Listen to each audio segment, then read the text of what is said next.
Hello classy people, this is Josh the Top Hat Gamer, and this week I'm reviewing Transformers Devastation. The Transformers license has seen plenty of video game adaptations, including the surprisingly fun High Moon shooters, but the robots in disguise have never really struck video game gold. So how does the property fare in the hands of Platinum Games? Let's find out. Transformers Devastation begins with Megatron discovering a way to cyberform planet Earth by harnessing the power of plasma energy, a process that would destroy all organic life and turn the planet to a world of metal. Optimus Prime and his team must work to save the Earth from destruction at the hands of Megatron and the combined forces of the Decepticons and the Insecticons.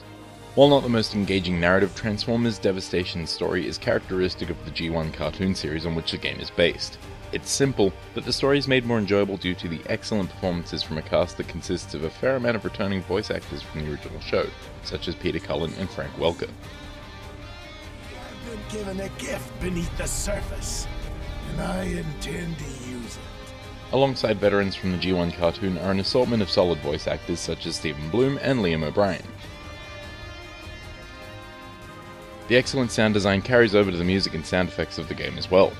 The crashing of machines, the squeal of tires, and the blasting of firearms combines with the heavy guitar and fast percussion of the soundtrack to create a high-octane accompaniment to the high-speed insane action. Also, that transforming sound effect is perfect. The visuals are striking and instantly memorable, as Transformers Devastation's heavy cell shading and bright color scheme helps the game to stand out from the crowd by making every moment look like an animation cell from the original show. In addition to looking amazing, the game runs like a dream. No slowdown or frame rate issues here. The lack of performance issues must be the result of some video game magic, because Transformers Devastation is pure Platinum Games. That means blisteringly fast-paced combat that rewards variation and split-second timing in the most hectic, chaotic battles you'll ever see in video games. There's a little bit of shooting thrown in for good measure, and of course it wouldn't be a Transformers game if it didn't have just a little bit of driving as well, but for the most part you're here to throw down at breakneck speeds. The combat is fast and responsive, and gives players access to plenty of different moves and abilities to keep fights feeling quick and flowing smoothly without feeling repetitive. The light and heavy attacks can be combined in various ways to perform fast combos, strong combos, and launches, among many other maneuvers, while you're given access to a powerful combo ender that looks flashy as hell and hits with impressive force as you transform into your vehicle mode and plow directly into your foes. To reward you for your skill and timing, the game also features a focus mode triggered by a well-timed dodge or parry that allows you to unload combo after combo on your opponents in slow motion. It feels great and is super gratifying to trigger in the midst of a tough fight. You can choose to play as 5 different Autobots, and while the base moves I just mentioned are usable by each character, they all have their own unique abilities as well as having minor differences in speed and power. Optimus and Grimlock are the slower, stronger Autobots on offer, while Bumblebee is the fastest but not quite as strong as his allies.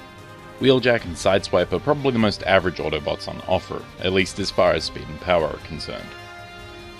The character's unique abilities add another layer onto how you deal with encounters.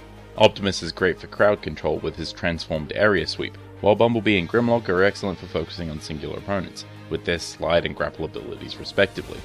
Wheeljack's shield is good for defending against ranged onslaughts, while Sideswipe's short-range teleport is fantastic for following up on combos when you knock enemies back. The Autobots also have access to ranged weaponry, which works well enough for grounding aerial opponents but isn't great for taking on opponents in any other situation. Most weapons don't have enough ammo to be effective, and it's never clear on how you can find ammo in the field, or if that's even an option. While functional, the shooting doesn't feel as smooth as the rest of the game's mechanics, but luckily most problems can be solved by hitting the crap out of them. Much of the game has you battling against fairly generic ground and aerial soldiers, and while these battles are entertaining, they have nothing on the intense boss battles that pit you against a surprising variety of Decepticon scum. You still manage to come up against the same boss a few times, but the repetition doesn't stop them from being thoroughly enjoyable, especially since each encounter is usually escalated to a ridiculous degree. When I say that, I mean it, whether it means fighting multiple bosses at once or older bosses with beefed up stats. In addition to the excellent combat, Transformers Devastation features a basic loot system that provides players with a range of equipable weapons of various elements and strengths. Players are given the ability to synthesize unwanted gear to strengthen your equipment of choice, on top of being able to create passive buffs. It's not necessary to play around with these systems, and it doesn't provide all that much depth, but it's neat and gives players something to do if they need a break from the intense combat. Lastly, there's a little bit of vehicular gameplay to be found here, but it's mostly used to pull off rush attacks on certain enemies. There are a couple of boss fights that take the form of high-speed road battles, but for the most part, the vehicle transformations work as a glorified sprint button. I do wish there was a little bit more to be done in the Autobots' vehicular forms. The only thing that really bugged me about the gameplay in the slightest was the omission of a basic lock-on feature. Some of the more hectic battles against flying enemies in particular can get pretty chaotic, and keeping track of your foe can be a real pain in the ass. However, this was a rare occurrence, and despite these occasional hiccups, the core gameplay of Transformers Devastation is damn near perfect. Content-wise, Transformers Devastation is a fairly short game, clocking in at about 4 to 6 hours or so for a single playthrough. Luckily, the game provides a number of challenges to complete, and I can't help but think that I'll be playing through this game's campaign over and over again. I just wish we had some Decepticon gameplay to sink our teeth into. The High Moon Transformers games gave players Autobot and Decepticon campaigns to complete, and it's a little disappointing to see such an excellent selection of Decepticon foes that you aren't able to use for yourself. I want to play as Soundwave, damn it! But I guess that's something for Platinum to consider if they get to do a sequel, which they hopefully will. This is not only the best Transformers game to date, it's also one of the best video games made from an existing property, period. The striking visuals and excellent sound design provide an instantly memorable style, while the gameplay, though not as in-depth as other Platinum games like Bayonetta, provides a great challenge that requires split-second timing and plenty of move variety to complete. And those boss battles are just so cool! Transformers Devastation gets the Top Hat Gamer rating of excellent. If you love Platinum games like Bayonetta or Metal Gear Rising: Revengeance, then you'll get a really similar experience with this game.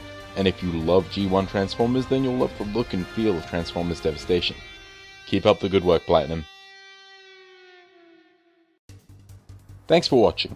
I hope you found the review informative. If you missed last week's review on Tony Hawk Pro Skater 5, click the annotation. Now if you'll excuse me, it's time to transform and roll out.